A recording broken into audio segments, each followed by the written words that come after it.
رد مفحم وقوي من الشيخ سعيد الكمالي حفظه الله على الدكتور محمد الفايد، لأنكم كما تعلمون أن هذا الأخير خرج عن اختصاصه في علم التغذية وأصبح يفتي أو يتحدث عن غير علم في علم التفسير وعلم القرآن الكريم.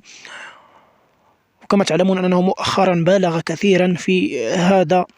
سأترككم مع المقطع حتى تنصتوا لهذا الرد الجميل.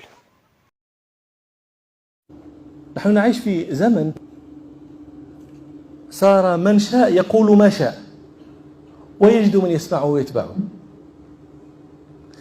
نحن نتكلم عن القرآن، يجي إنسان لا علاقة له بالقرآن ولا بعلوم القرآن ولا بلغة القرآن ولا بالعلوم اللازمة للكلام على القرآن وفي القرآن، ويشرح القرآن ويفسر القرآن. وماذا يفعل؟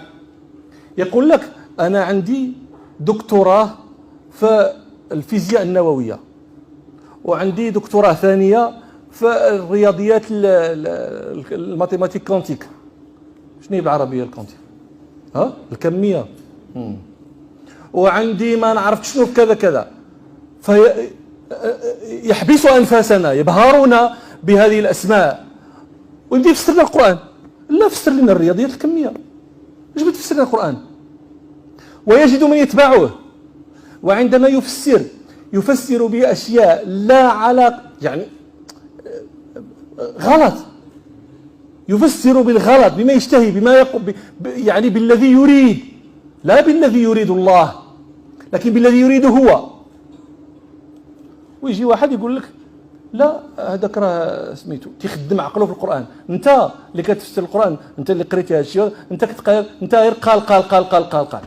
هو تيخدم عقله، راه استاذ في الرياضيات، هذا راه استاذ في الإحصاء. انت شنو؟ كيفاش انا شنو؟ انا استاذ في التفسير. انا هو جالس يقري الإحصاء. وهذا الشيء هل يقبل؟ ويقبل من امثالكم الذين يعني تيقول لك احنا تنقراو اللوجيك، احنا عندنا في التفكير اللوجيك، احنا كذا، وصدعوا لنا ريوسنا باللوجيك اللي ما كايناش ملي كتحتاجها. واش يقبل؟ هل تقبل انت ان واحد قاري طب العيون يفسر لك كتاب الشيمين؟ كيقول لك اسيدي شتي انا راه هو اللي اخترع، اللي اكتشفت واحد العصب في العين ديالو بدا يجبد لك في المخيخ ديال العين ديال شي حاجه، انا هو اللي اكتشفتو. ملي كتبهر بدا يفسر لك الشيمي. واش تقبل؟ تقبل واحد تيدير القبص يجي يصاوب لك الجليج في الدار وقباص هو؟ كيفاش تقبل واحد تيدير الاحصاء ولا الرياضيات ولا الاعلام تيجي يفسر لك القران؟ علاش هادشي كتقبلو وعلاش الشيء الاخر ما كتقبلوش؟ علاش هاد العقل عندك يدير بحال هذاك في جهه، هذاك اللي هضرنا عليه تيعبد وتياكل من بعد، لا داك الشيء تيعبدو. في جهه انت ذكي، وفي جهه انت غبي، في جهه ذكاؤك لا نظير له، وفي جهه غباؤك لا نظير له. كيفاش تقبل؟ كيفاش تقبل؟ واش انت دابا انت يلا دخلتي في سنه الاولى الاحصاء تقدر تقري واحد الماده كما تيقريها الاستاذ ديالك، مع انك في نفس الفن ولكن باقي ما وصلتيش لهذاك الشيء. انا يلا مثلا يلا بديت نتعلم الرياضيات بجيز على المشترك، يلا بديت نتعلم شي حاجه، واش غادي نقدر يجي شي واحد غيبغي يدوز الباك نراجع عليه انايا الباك، المقررات الماط ديال الباك؟ واش ممكن؟ وعلاش هادشي تيتقبل فيما يتعلق بالقران؟ يجي واحد يقول لك ويفسر لك شي حاجه فهذه امور ينبغي ان يعيها الواعون، وان الانسان يتكلم فيما تعلمه لا فيما لم يتعلمه. واذا كنتي يعني شوف خصك تكون شجاع، تخرج لها نيشان تقول له ودي انا راه تنتبع هذا لانه طلقني من كاع القيود، ما ديرش هذه ما تفعلش هذه ودير اللي بغيتي صافي.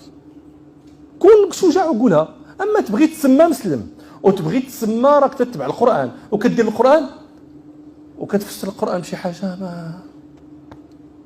فانا على كل حال هذه انا لا اريد ان اجاوز هذا الكلام الى صراحه، احسب ان هذا شبيه بالصراحه، لكن انا اريد منكم الناس الذين في هذا النوع من المعاهد، كما كتخدم عقلك في داك الشيء اللي تتقراه، خدم عقلك. من يجي واحد راه هادشي راه كما تقول نتوما لو بيهابا، هادشي راه اليمونتير، هادشي باش واحد ما قاري حتى شي حاجه هادشي اللي يقريه ليا ونرفض هذاك اللي قاري هذاك الشيء انه يقريه ليا. هذا هادشي كيف تقبلوا العقول؟ الحمد لله رب العالمين. لا